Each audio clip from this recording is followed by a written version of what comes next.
Je suis Christophe Mavrodis, ici je vais être le réalisateur du projet The Black Cat, le chat noir. Je suis Sabrina Voisin et je viens d'études très classiques.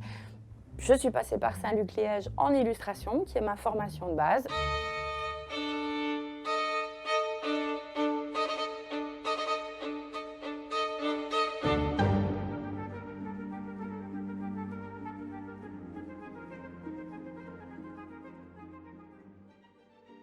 Donc le Black Cat, c'est une adaptation du chat noir d'Edgar Allan Poe, qui a ici la particularité d'être réalisée entièrement en stop motion. Donc c'est quelque chose qui touche au fantastique, au macabre et qui se retrouve dans mon univers à 100%. On va partir dans une version beaucoup plus orientée humour noir. Ici, la nouvelle en elle-même est un dialogue interne d'une personne qui est sur le point de passer sur l'échafaud et qui nous parle de son drame, notamment comment il en est arrivé à tuer son épouse.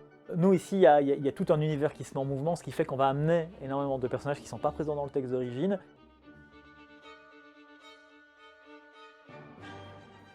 Parce que je suis masochiste. Non, le stop motion est aussi quelque chose, c'est un choc visuel que j'ai eu la première fois que j'ai regardé du stop motion. Il y a quelque chose qui se passe, il y a des poupées qui prennent vie, il y a des personnages qui prennent vie, qui sont là, qui existent.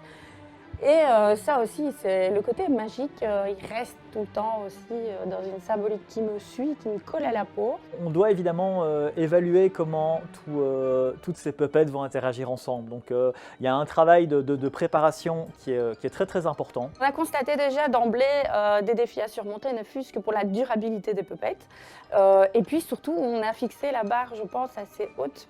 Parmi les particularités de cette approche du stop motion, donc il y a déjà une envie visuelle d'avoir une alternance entre des décors qui sont des décors miniatures et des peintures qu'on va essayer de faire vivre en relief, qui vont vraiment aller dans le sens le plus expressionniste possible. La perspective au niveau des décors et de l'ambiance est très importante. Parce qu'elle est liée à la psychologie du personnage et à l'évolution du personnage dans le cours. Donc forcément, il va partir en cacahuète. Donc la perspective aussi. On part dans une forme qui est un peu plus exubérante, un peu plus noire, avec un humour assez grinçant, un peu caustique. Donc c'est une adaptation aussi qui aura une forte part expressionniste. On a décidé d'un commun accord de réintégrer les yeux d'acteurs filmés sur les puppets et au vu du résultat des quelques secondes qu'on a obtenues, on a tous ressenti la même chose. Donc on a eu, mais ils vivent, ils sont vivants, ils ont une âme. L'idée, c'est un coup de cœur que j'ai eu en visionnant Madame Tutti Putli, qui a été fait en 2010, je pense, et qui est un stop motion qui m'a mis aussi une claque, parce que les puppets ont des yeux d'acteurs humains, qui donne un caractère un peu étrange, glauque et en même temps hyper vivant à la puppet. Et ce défi-là est un des plus grands aussi parce que c'est quelque chose qui met énormément de temps et qui fait découvrir aussi de nouvelles techniques à toute l'équipe.